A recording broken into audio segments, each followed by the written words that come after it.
to Council on the performance of the Nigerian economy in the third quarter 2020. The substantive report was not scheduled, so it will be taken next week. I'm sure you've seen already in the media that the economy in the third quarter 2020 reported a negative growth of minus 3.62%. This is compared to a negative growth of minus 6.1% reported in the second quarter of 2020. This literally is about a 40% improvement over the second quarter. But the negative growth of 3.62% means that Nigeria is technically in recession. The oil sector suffered the most in terms of decline in growth with 13.89%, but there are other sectors that also were affected, and these sectors include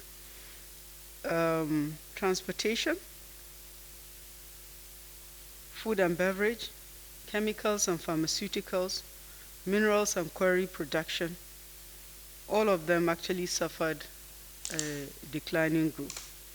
But when you compare the decline in the growth, even for these sectors, to what happened in the second quarter, the rate of the contraction is better in Q3 2020 compared to Q2 2020. The non-oil sector also reported a negative growth of minus 2.51%. But there are still 17 sectors that showed resilience and maintained positive growth. And these sectors include agriculture, food and beverage,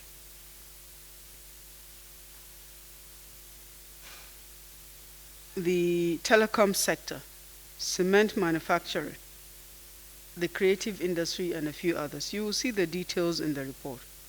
This third quarter report, though a contraction, is much better than we expected.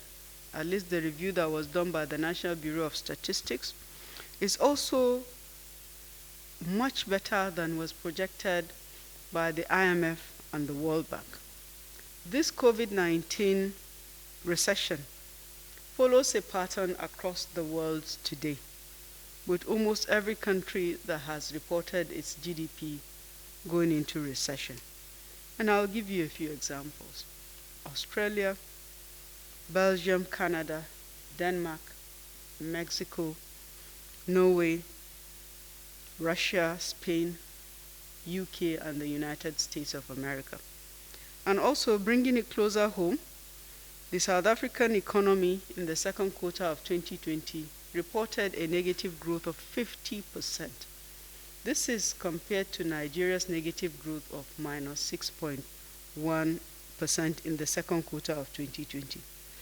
So in conclusion, while the economy has entered into recession in the third quarter, the trend of improvement between the second quarter and the third quarter clearly shows that this recession will be short-lived, and it indicates that we could actually exit recession in the fourth quarter, or worst case, in the first quarter of 2021.